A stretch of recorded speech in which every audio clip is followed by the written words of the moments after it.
I'm not pulling on the driveway. We all know what that means. It's time for another drive to work at home edition. So it is snowing today. So normally I would have been driving to work, but I'm not because there's lots of snow and I live on a hill. So anyway, I thought I would do. It's easier to do card referencing when I'm at home than I am in the car. So I thought I would talk a bit about the history of something, and then with lots of access to cards. Okay, so today I'm going to talk about the history of artifact destruction.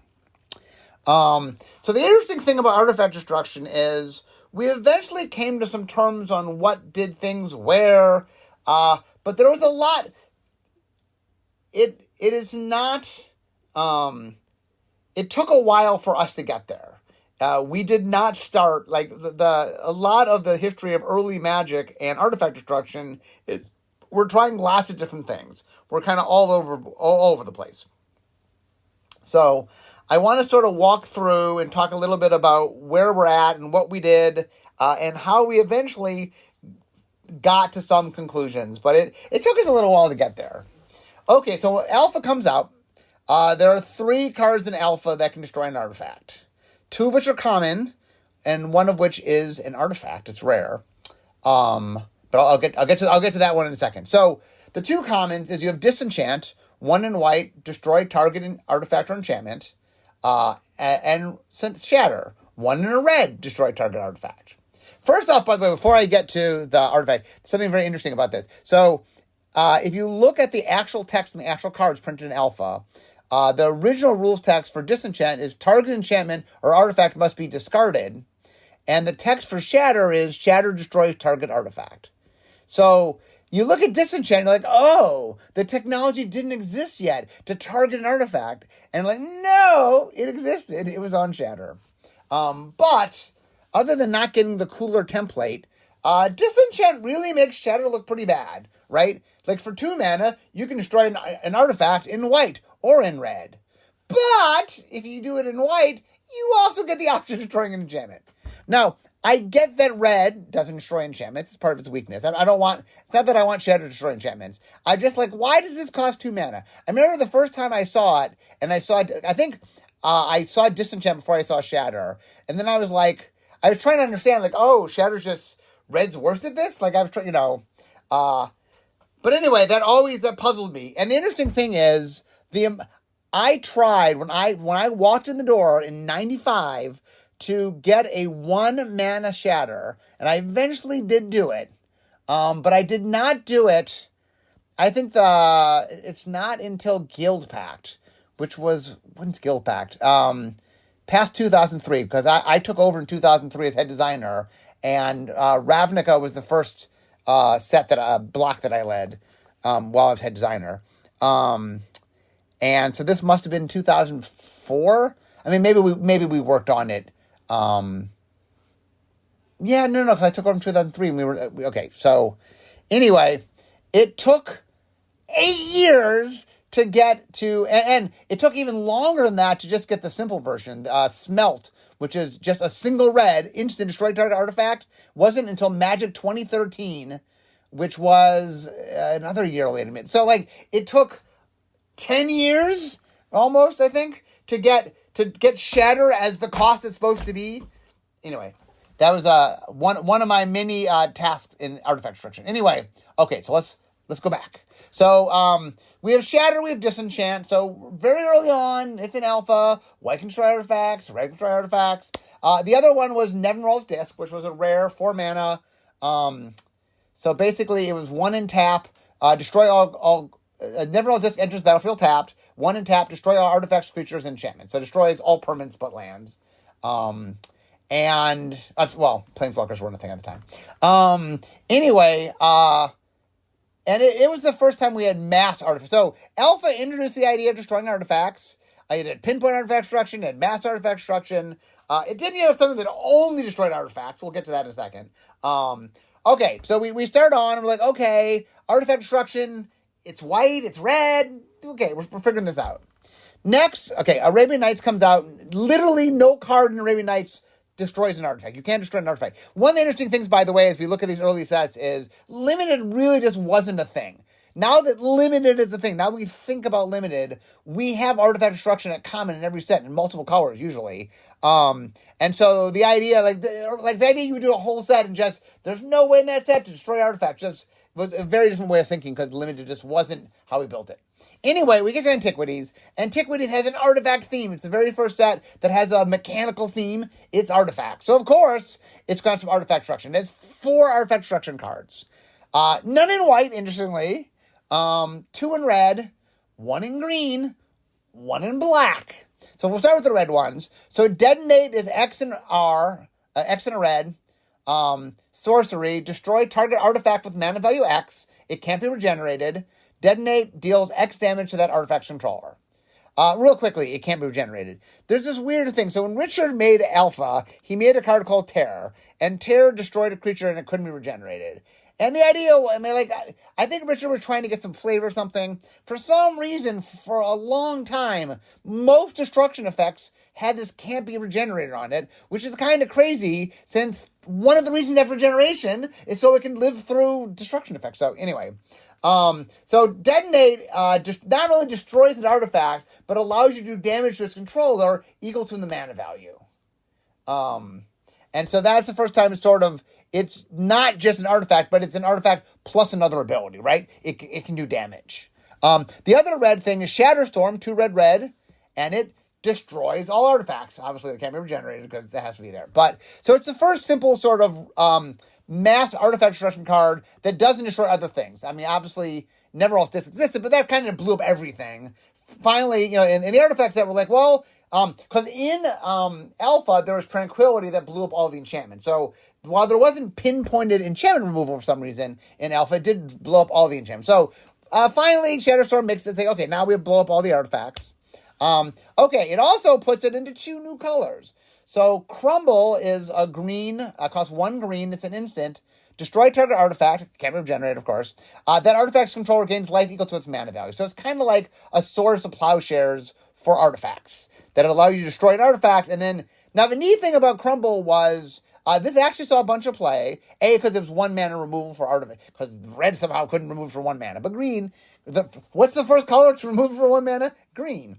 And it also allowed you sometimes to destroy your own artifact if you needed the life, which happened in tournaments some of the time. Finally, we get the weirdo here, Gates of Phyrexia.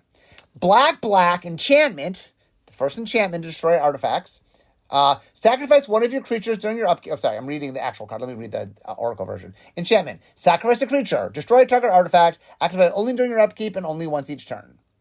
So, this is... I think early in Magic, the color pie wasn't quite as settled. I think we've done a lot of things to sort of make it, early Magic went card by card and did a lot of cool things in the flavor of the card. And the color pie matched the general sense of the flavor. So the color pie was definitely there. The philosophies were there. But it took us a little while to sort of, much like the rules, it took us a while to make sort of rules that overarched everything rather than making every rule to match the card as you made it. And the color pie was kind of similar. Now, Gate Phyrexia isn't the only black card to destroy artifacts. There's a couple more, but none of them are particularly good. And really, black is not. It's supposed to be a weakness of black. Black's not supposed to be destroying artifacts. So, Gate of Phyrexia was I assume it was done as a top-down flavor, but anyway, it's a break. Shouldn't be doing it. Okay. Next, we get to our third set, Legends. And Legends, again, there's a white removal, a Divine Offering for 1 and a white. You can destroy an artifact and gain life equal to the mana value. And there's Floral Spasm. So far, we've had instants that destroyed artifacts, sorcerers destroy artifacts, enchantments. But finally, we get a creature. So actually, creature was the fifth creature type. If you want to go in the order by which creature types destroyed artifacts, instant and artifacts were first, then enchantments and sorcery, and then finally creatures. So Floral Spasm costs 3 and a green. It's a 2/2 creature. It's an elemental, although at the time it was a spasm. Whenever Floral Spasm attacks and isn't blocked, you may destroy target artifact defending player controls. If you do, Floral Spasm assigns no combat damage. early in Magic, for some reason, saboteur effects, or when you do combat damage, do something, the early saboteur effects made you give up the damage in order to get the effect. So, if Floral Spasm hits you, I can do 2 damage, or I can destroy an artifact. Now, one of the funny stories about Floral Spasm is the actual written version of it that got printed in Legends said, if Floral Spasm attacks an opponent and is not blocked, then Floral Spasm may choose to destroy a target artifact under that opponent's control and deal no damage. So what I used to do when I played Floral Spasm, because I did play Floral Spasm, is whenever I would do damage and I would give up the damage, I would go, okay, Floral Spasm, what artifact would you like to destroy? Yes? Oh, okay. Well, Floral Spasm says, and I would pretend like Floral Spasm got to pick it. So the other interesting thing is a couple things. So this is the first creature. We then get to the Dark, which comes next. The Dark has the card Dust to Dust, 1 white, exile 2 artifacts. It's the first time 2 things happen. One, it's the first time that exiling happens, where we're exiling an artifact. Rather than destroying an artifact, we're exiling it. And the second thing, it's the first time in which it destroys 2, not up to 2. If you only have 1, you can't destroy it. You must destroy exactly 2. And also there's Scavenger Folk. Scavenger Folk where's Scavenger Folk? Scavenger Folk is green for a 1/1. And he is human, the timing of Scavenger Folk. Green and tap, sacrifice Scavenger Folk, destroy target artifact. So green, once again, gets the second creature that gets to deal with artifacts. And this was another one that saw some play, because early on you could drop it on turn 1, and then you could wait around until you find the thing that you wanted to destroy with it. Now, the interesting thing is, as you can see, the stories we look at early artifact destruction is... We are, Legends is Dark is the 4th set in. There were 5 Magic sets in, Alpha plus 4 expansions. Magic's not even a year old, or just slightly over a year old. So it just had its birthday a month or 2 before. And we have artifact destruction in every color but blue, and in multiple cards in every color but black and blue. And so, definitely it's like, we're still trying to find our feet. There's not a lot of rhyme or reason yet in what's going on. In Ice Age, that follows the Dark, we get Yokel Hops, which is 4 red, and you get to destroy all artifacts, creatures, and lands, and it can't be regenerated, of course. And so I think we start to establish that red, like if you notice in the early ones, red is doing it more than anybody else. Red has the most destruction spells, and red seems to be the mass artifact destruction color. What we eventually decided was that green and white can have some access to it, but really red was king of it. But anyway, it takes us a while to understand sort of what's going on. And the one through line that sort of happens in the early days is you see green, you see white, you see red, you see more red than you see anything else. You do see the occasional black, like in Mirage, we have Phyrexian Tribute, 2 in a black, sorcery, sacrifice 2 creatures, destroy target artifact. As an additional cost to cast a spell, sacrifice 2 creatures.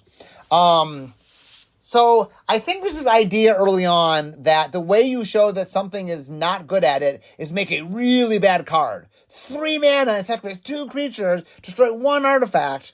But what we found is making bad cards does not communicate the color doesn't do something, because players, on average, not all players, but most players aren't great at determining rate. And what they see when you see it on a card is, oh, it does this. And the idea is, well, some cards are bad, some are good. Like, having a bad card doesn't really communicate the color doesn't do it. Not having it communicates the color doesn't doing it. And so one of the things we started being better about is trying to be careful about when and where and how we represent stuff. But anyway, you definitely see cool stuff happening. And Alliances, a little funny story in Alliances. So there's 3 artifact destruction in Alliances. Gorilla Shaman, red. It's a 1/1 Ape Shaman. And then for XX1, destroy target non-creature artifact with a mana value of X. I think the card was made mostly to destroy Moxes. They call him Mox Monkey, I think was his nickname. And then there's Primitive Justice, 1 in a red. And it's a sorcery. As an additional cost to cast a spell, you may pay 1 R and or 1 green any number of times, destroy target artifact. For each additional 1 R you paid, destroy another target artifact. For each additional 1 green you paid, destroy another target artifact, and you gain 1 life.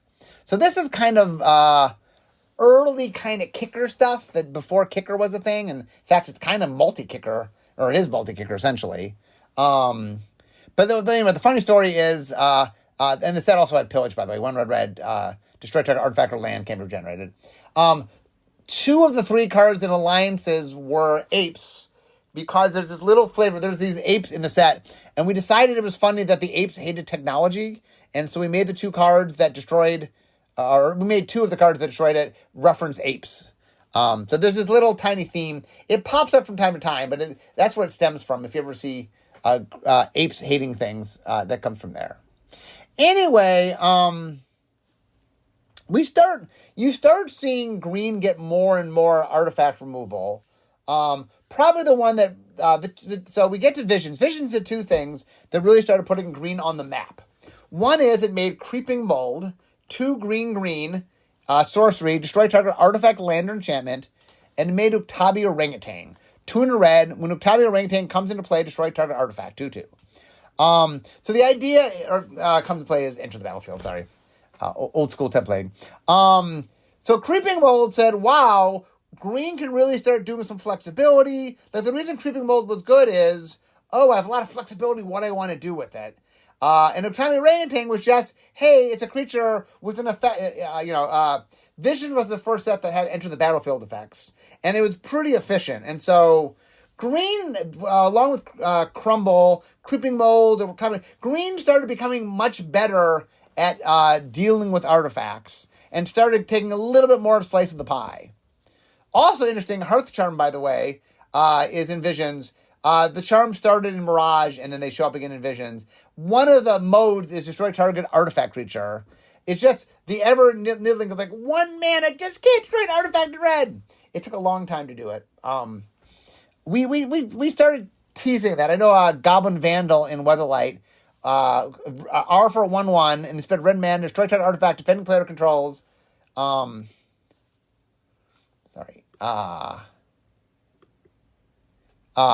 I'm trying to read the Oracle text to you.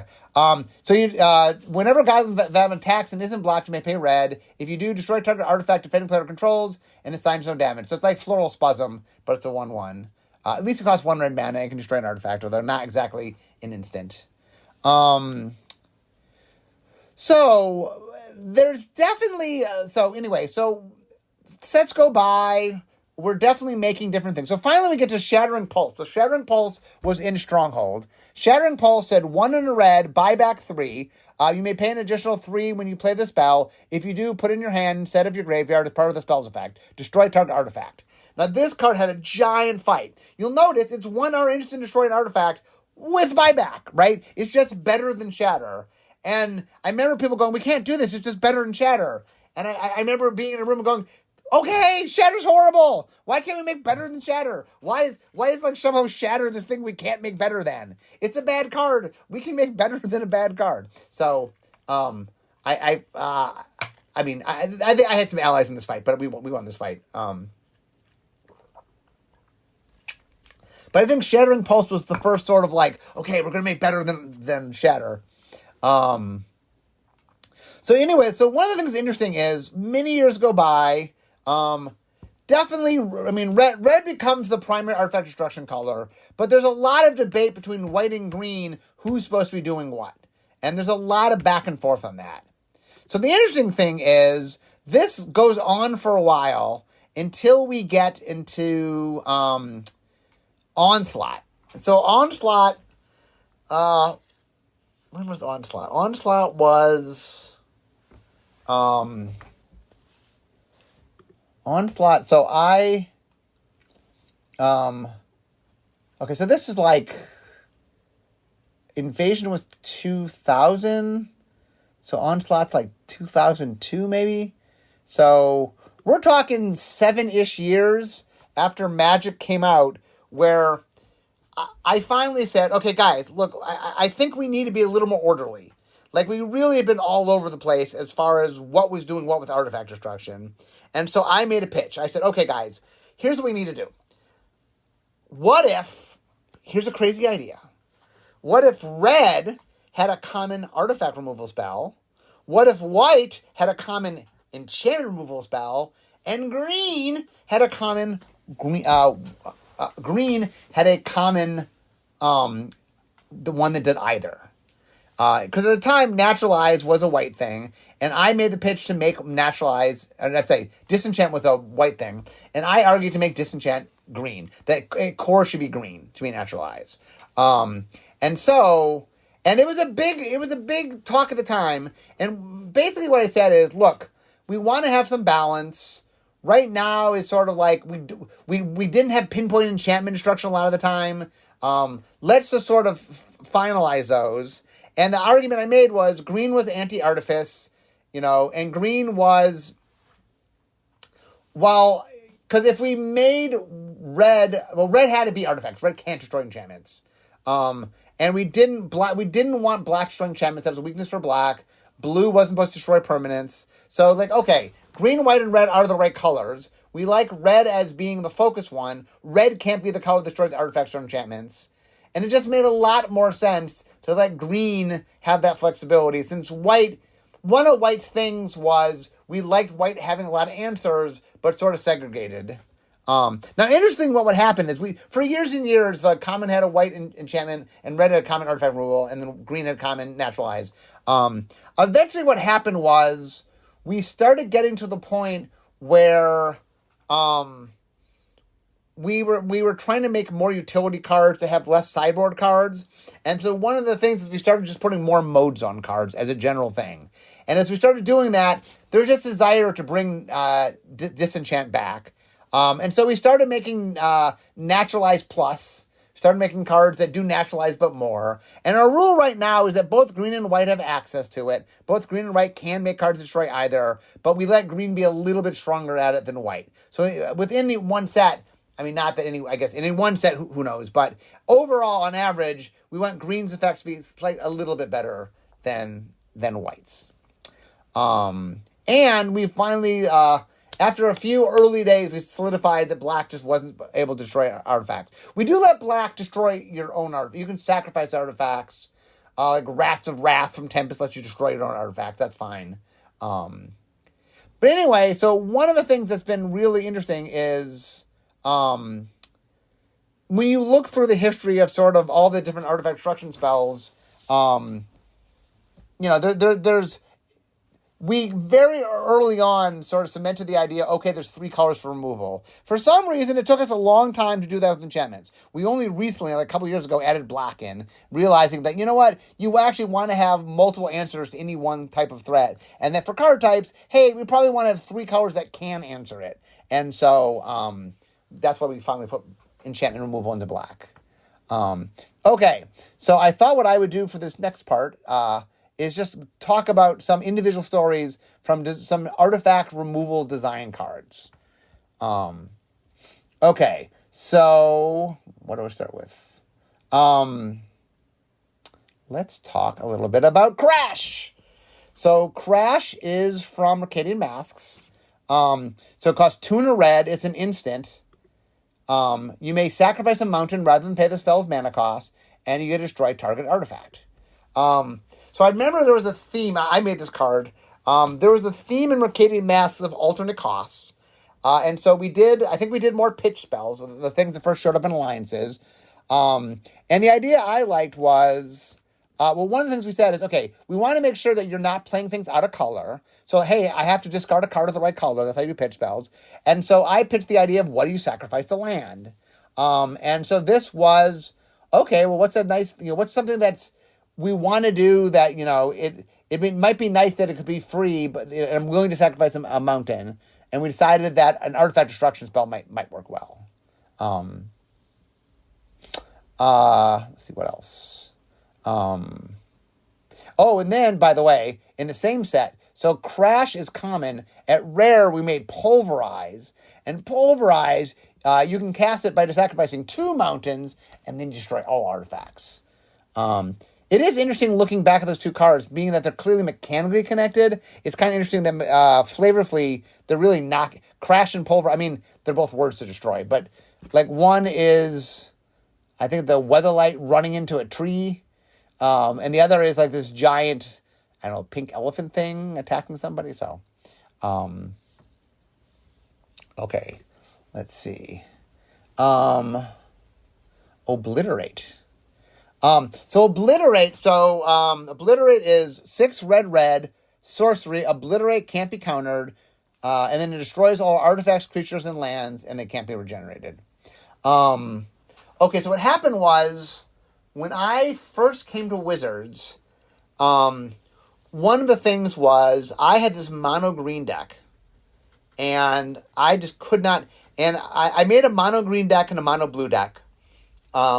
And I used to, this was the early days where this was before there were regular tournaments, or the tournaments were very limited. So I didn't have a lot of people to play with. None of my friends played Magic. So I made this mono green deck and this mono blue deck, and I used to play them against each other. And the idea was I'd play both sides, but I would try to like act like I didn't know what the other side was doing. I would say, well, assuming I know this and not that, what would I do? But anyway, one of the problems I ran into was mono green had a real hard time dealing with mono blue. And so I decided that I wanted to make a card that answered it. And so the first thing I did is I made a creature with protection from blue. But then I realized that you could counter it, and so like blue had an answer to it. They just countered it. And so I said, well, what if it couldn't be countered? And so I made that. So the card ended up calling Skragnoth. And I just said, okay. And then they had this crazy template they wanted to put on it, and I just argued to can't be countered. But anyway, once Can't Be Countered got into the game, one of the arguments I made is I thought Can't Be Countered should be in both red and green. Why? Those are the enemies of blue, and blue's the counterspell color. So the idea we ended up landing on is that green had Can't Be Countered mostly for creatures, and red had it mostly for spells. So we were making this giant spell that destroyed everything. And so the idea I liked was that you couldn't stop it. And that, so the idea was it's such a powerful thing that you can't even counter it. It destroys everything except the lands, and you can't even counter it. The other interesting thing about this, by the way, is one of the saddest stories ever. Baron is the father of Hannah. He was the right-hand man to Urza. And Hannah dies in the story. This actually is Invasion after Hannah's death. And Baron is so upset at his daughter having died that he goes out and he casts a spell that just obliterates a giant amount of... I'm not sure where he is when he does the obliterate spell. But anyway, it's showing him in his grief casting obliterate. And, I don't know, very... Okay, next up... Artifact mutation. So this was also an invasion. So it's red and a green, instant, destroy target artifact, it can't be regenerated, put X 1/1 green sapling creature tokens into play, where X is its mana value. So one of the things that I liked the idea was, we were doing multicolor, because invasion was multicolor, and I'm like, well, red and green can both destroy artifacts, and red and green can both make creatures, although red's a little better at, or I guess red did more of destroying artifacts, not that green was bad at it. But anyway, I love this idea. So we made actually, was it a pair? I'm not sure whether it was a pair. But anyway, we made artifact mutation, and so it sort of blows up and makes little creatures. And I like when we can make things that take you in different directions. Like the deck, obviously there's a lot of decks that want answers, want to destroy artifacts. But this thing doesn't just destroy them, it produces something. And so if you're going to put it in your deck, you're like, well, I'm going to make a lot of 1/1s. What do I do with that? And so I like the idea that it forces you to think about something in a slightly different way. And that's something I always appreciate, in that we have to make a lot of cards. We have to do a lot of artifact destruction cards, for example. If we can make things that make you think about it in a slightly different way, I think that's always pretty cool. Smash. So Smash is Mercadian Masks. So Smash is 2 and a red, instant, destroy target artifact, draw a card. So this is another, in my step to try to get us closer to a single mana, shatter. So, normally the way it works is when you make a cantrip spell, you add 2 mana. So if we were making a cantrip shatter, well, shouldn't it be 3 in a red? But I argued that shatter shouldn't be 1 in a red. It should be red, which means the cantrip of it should be 2 in a red. And I somehow convinced enough people that they made it. It is very, very funny as we go through the history of, I can just slowly see me like little by little trying to get us where we need to go. Okay, my last card here, it'll be Glissa Sunseeker. It's a fun story. But then I realize I'm almost out of time. So Glissa Sunseeker, 2 green. It's a legendary creature. She's at first strike, tap, destroy target artifact if its mana value is equal to the amount of unspent mana you have. So she cares about how much mana is in your grave pool. She was the main character of the Mirrodin book, and I really wanted to make a fun card for her. And so I wanted to do something that was a little bit different. So I decided that I was going to look outside the box. I liked the idea that she could destroy artifacts. She was a green creature, and it made some sense with the story. But I wanted a way that sort of reined her in that was different. And then we came across the idea that we never really used unspent mana as sort of, something to monitor effect size. And I was really happy with this card, and I'm happy with how it came out. And she showed up in Mirrodin. Interestingly, by the way, in Mirrodin, it's funny that we're ending on Mirrodin, we brought Shatter back in Mirrodin because we thought it was funny that we brought back both Shatter and Terror, which were both in Alpha, but Terror can't destroy artifacts. And obviously in Alpha, Terror was way better than Shatter. But in this set, they were a lot closer. Not that Terror was bad. He destroyed plenty of things. But we liked the idea that we brought it back and that the relative power was very different. That Shatter was stronger than normal because of how many artifacts there were. And Terror was worse than normal because of how many artifacts there were. Anyway, we thought that was cool. Anyway, I hope what today's podcast is sort of showing you is that even something as simple as artifact destruction took some time to find its feet.